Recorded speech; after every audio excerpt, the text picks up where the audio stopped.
7.1.27 деген статья менен көп жарандарыбыз жазып атат. Аябай эле көп экен. Мен ушуну сиздерге жакшы кылып түшүндүрүп берип коеюн. Чыкса болобу, болбойбу? Болот и болбойт деп дагы айтайын.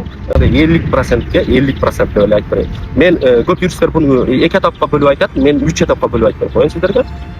Биринчиси, эгерде сиз Россиянын территориясында камалып кандайдыр бир кылмыш кылып камалып чыккан болсоңуз, чыккандан кийин сизди бессрочный запретке коюп, сизди Россиядан чыгарып берет. Буну дагы через юристтер аркылуу бессрочный запретке алса болот. Бирок мен мындай эле айтайын, 80% чыгат, 20% чыкпайт. То есть 20% өтө мындайча айтканда Россияга кооптуу келтире турган кылмыштарды кылган адамдарды чыкпайт. Ошон үчүн 80% жеңил желпи ушу судимсуарларды чыгарса болот тугандар. 7.1.27 менен бессрочный запретке кеткен судимсуарларга жеткирип коюңуздар.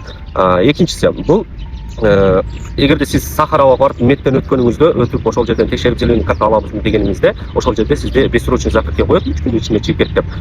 Бул сизден эгерде СПИД, ВИЧ чыгып калган болсо, ошону чыгып кет деп бессрочный запретке коет. То есть буну дагы чыгарса болот. Мен мындай эле айтайын, 80% чыкпайт, 20% чыгат деп эле айтайын да.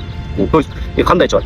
Эгерде сиздин ата-энеңиз, аялыңыз, бала чакаңыз, сизге жакын адамдар ушул жакта гражданин Россиянын болуп, ушул Россиянын территориясында жашаган болсо, ошолордун аркылуу сиз ошол бессрочный запреттен чыгып, бул жака келип учетко туруп, ушул жерде дарыланып, ушул жерде жүрсөңүз болот. То есть через юристтер гана аркылуу. Мен ошон үчүн айттым, 80% чыкпайт, 20% гана чыгат деп айттым. Үчүнчү этап бул сиз дагы эле ошол Сахарага барып, ошол Сахарадан зеленый карта алам деп, ошол жерден 3 күн ичинде чыгып кет деп сизге дагы эле ошол бессрочный запретти койгон болсо, 7.1.27 менен бул сизден муну кандай оорулар, туберкулез, сифилис жана башка мындай майда оорулар менен ушул адамдарга жугуштуу, то есть кооптуу болгон оорулар болгон болсо, сизди ошол бессрочный запрет менен 7.1.27 менен сизди Кыргызстанга жөнөтөт, 3 күн ичинде чыгып кетти. Бирок бул жерде чоосуп жүрбөш керек, 3 күндө дегенде 3 күндө чыгып кетиш керек. Буну дагы чыгарса болот. Мен мындай айтам, 90% чыгарса болот, 10% чыкпайт.